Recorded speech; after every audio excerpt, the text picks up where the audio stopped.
Welcome to this video from the Consultants Development Institute.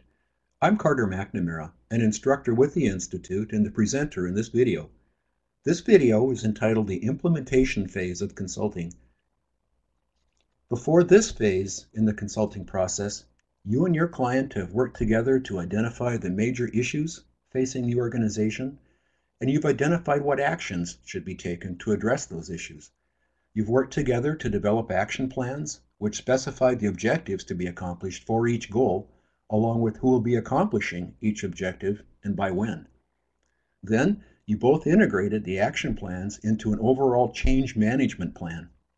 In this video, we'll clarify the goals of the implementation phase. We'll discuss how the change management plan can be integrated throughout the organization to ensure that it's fully implemented. We'll share tips for how you can sustain momentum with your clients during their implementation of the various action plans. And we'll also give tips that you can share with your client to help them sustain momentum with their employees as well.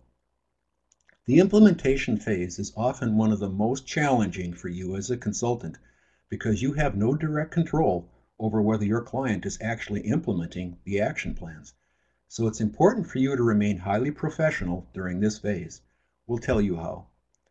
We'll also talk about which tools that you and your client can use to track the status of the implementation of the change management plan, and then we'll explain how that plan can be systematically adjusted if necessary. This video focuses on highlights about implementing action plans. However, the texts for CDI's organizational consulting programs give more specific guidelines about implementing those action plans. The primary goal of this phase is to successfully implement the change management plan in order to solve the most pressing problems in your client's organization. Another goal is to continually monitor the status of implementation of the plan. It's not unusual during this phase that you encounter resistance from your client and their fellow employees, so you'll likely need your skills in dealing with that resistance. Your CDI course, Building Trust, Commitment, and Collaboration with Clients, will come in handy during this phase. Another goal is to sustain the momentum needed to implement the action plans according to the schedules in those plans. That requires your client to use strong leadership skills, and we'll share some tips on how you can help your client with those skills. Research shows that one of the best ways to sustain change is to continually communicate the need for the change with all employees. So a key goal of this phase is to continually communicate that need along with the status of the plans to meet it. And last, a continual goal of this phase is to cultivate the learning needed by your client to solve similar problems well into the future. One of the most effective ways to ensure implementation of the change management plan is to integrate its action plans throughout the structures in the organization. Let's look at ideas for doing that. One of the most powerful ways to start integrating the plan is for leaders to officially authorize and support the plan. For example, they might sign an authorization page in the change management plan document. Also, they might issue an official memo that advocates the need for the project, or they might speak at a meeting among employees. A very visible gesture is for leaders to officially allocate resources to implement the plan, including allocating sufficient people and funding. For example, they should approve a formal budget to implement the plan. Various other action plans could be updated with the activities needed to implement the change management plan. For example, the work plans of various board committees might be aligned with the action plans in the change management plan.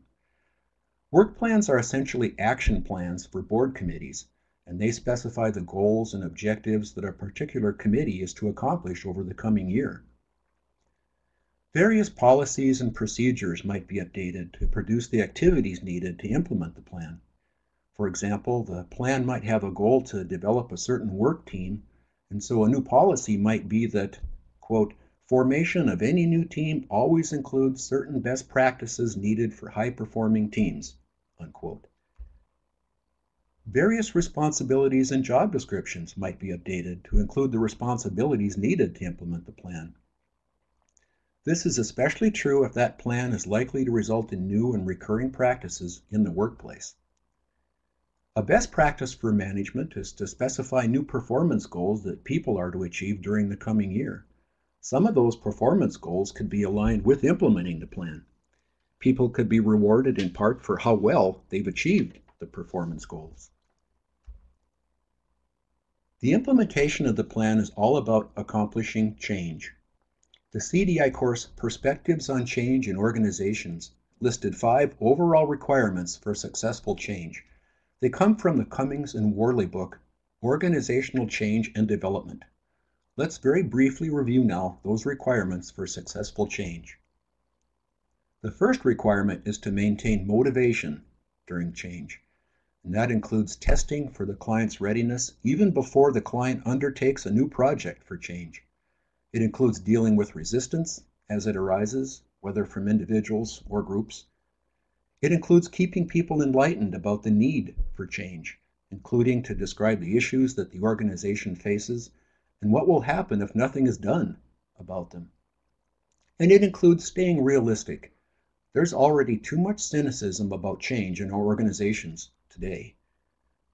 The second requirement is to maintain focus on the vision and action plans by keeping the vision and action plans in front of people at all times.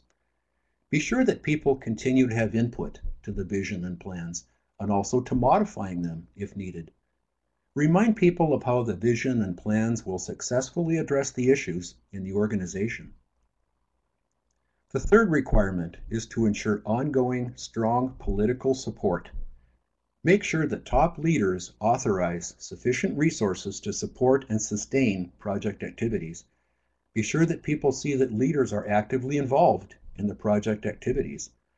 Address employee suggestions and concerns in a timely manner. The fourth requirement is to manage the transition itself.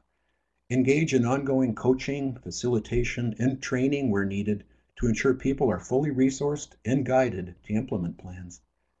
And ensure that plans and actions are focused on changing systems, and monitor the status of implementation of plans on a regular basis. The last requirement is to sustain momentum.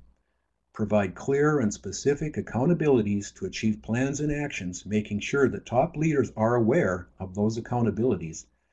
Reward strong performance and address poor performance. Ensure leaders continue to effectively delegate in the workplace. Let's talk about what you can do with your client to sustain your client's momentum during change. First, be sure that the status of their implementation is regularly communicated to you. Information could include a comparison of the current status of implementation as compared to the desired status. If you notice that implementation is behind schedule, then be authentic about it. For example, ask the client, "I've noticed that implementation is late on these action plans. What do you want to do about it?" Then be quiet and listen to your client's answer. If the answer seems insufficient, then ask, "How will that get you all back on schedule again?" Keep respectfully sharing your concerns with your client in short, specific questions. That authentic approach maintains the responsibility for implementation to be on your client and not on you. If implementation stalls, consider starting a coaching conversation. You'll remember from the course, Coaching Conversations for Momentum, Actions, and Learning, that coaching can be a very powerful method for really getting to the bottom of an issue and helping clients to go forward with what's most relevant and realistic for now, and coaching helps them to learn at the same time. You're more likely to encounter resistance from your client during this phase of consulting than in any other. If you encounter resistance, deal with it authentically. Remember the guidelines from the course, Building Trust, Commitment, and Collaboration with Clients. Remember that resistance is when your client is reacting against the project, usually because of some strong discomfort that they're experiencing. Examples of resistance are coming late to meetings, not returning phone calls, or continuing to think about your advice but not really following it. When you encounter resistance, authentically name what you're seeing or experiencing, and then let your client respond. One of the most powerful ways to sustain Ongoing motivation and momentum during this phase is to always recognize your client's accomplishments as they occur. That's why it's so important to build in quick successes in your change management plan so people can quickly see their accomplishments and then continue to be motivated to implement the plan. Another powerful way to ensure implementation is for your clients to effectively delegate to their employees. Delegation is giving responsibility and authority to subordinates to do something by a given date, but letting the subordinates decide how it will be done. Delegation is very powerful for cultivating motivation among employees. Here's some guidelines that you might share with your clients to help them delegate to their employees. First, your client should delegate to one lead person. Your client should explain the desired results, but not give a lot of detail as to how those results can be achieved. This approach gives the lead person a strong sense of responsibility and greatly increases the person's motivation. Second, your client should continue to get regular status reports from the lead person on the progress towards the results. Written reports often are the most clear and credible. Reports might describe what the lead person did last week, plans to do next week, and any potential issues so far. Your client's regular meetings with the lead person should include this kind of ongoing feedback. Third, if your client isn't satisfied with the status from the lead person, for example, if the status is behind schedule, then your client should look for the cause of the problem. For example, is it lack of communication, training, resources, or commitment? Your client should promptly share their concerns with the lead person. The client should not simply take over the task. And fourth, at the time of the deadline for achieving the results, your client should evaluate the progress toward achieving those results. Your client should not focus primarily on evaluating the lead person's methods to achieve the results, but rather on the timeliness and the quality of the results that those methods produced. If the desired results were not achieved, then your client should address the problem promptly. Otherwise, be sure to celebrate the successes. That also is a very powerful motivator.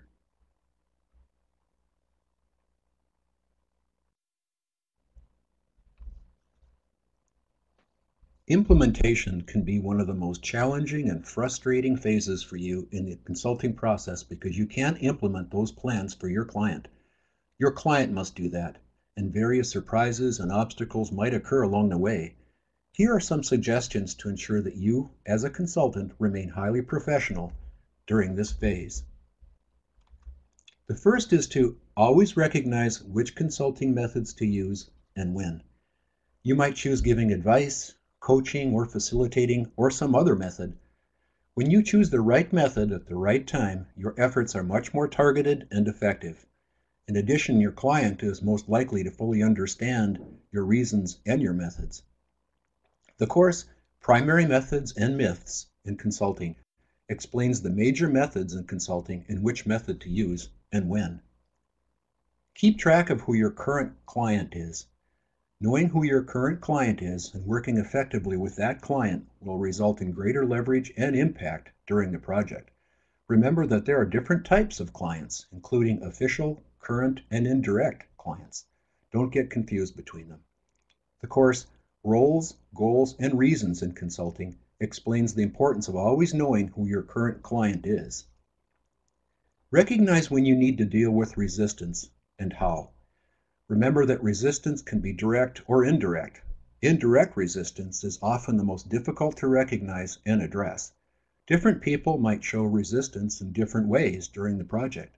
When you respond effectively to resistance, you help your client to progress in the project and learn at the same time. Remember the guidelines from the course, Building Trust, Collaboration, and Commitment with Clients. Remain open to feedback about your performance. We all have certain natural responses to feedback. Know what your responses are and how to manage them for maximum learning.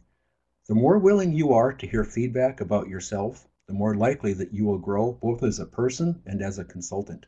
In addition, your openness to feedback provides a powerful model for your client to also be open to feedback and learning.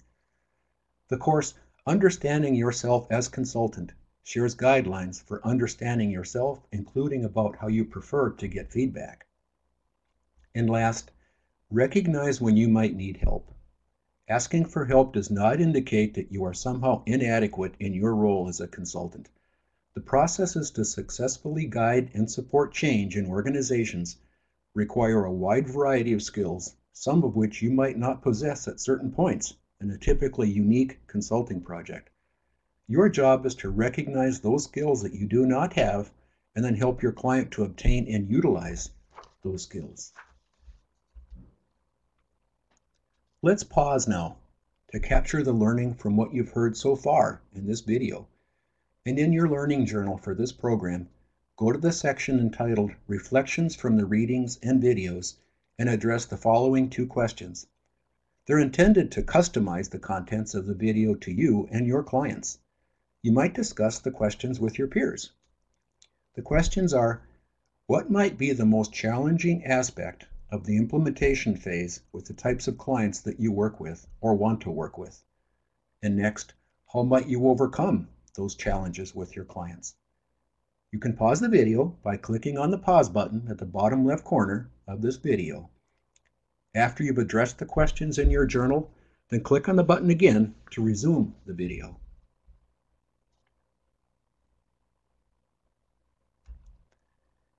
Without knowing the status of implementing the change management plan, it can be extremely difficult to manage the transition needed to solve your client's problems. So let's take a quick look at some useful tools for tracking status. CEO reports come from the Chief Executive Officer to members of the board and typically are provided to members during each board meeting. The reports briefly describe the highlights from activities since the last board meeting and highlights of any future activities that are expected before the next board meeting. Planned versus actual reports depict the status of financial activities, including the total amount of funding planned for achieving a certain goal, and then the amount actually spent so far. The amounts sometimes imply how much of the achievement has been accomplished so far. Project reviews examine the status of activities in a project to see if they're on schedule.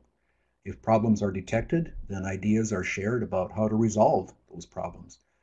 This is one of the most powerful tools in tracking status of implementation and what to do about what you find.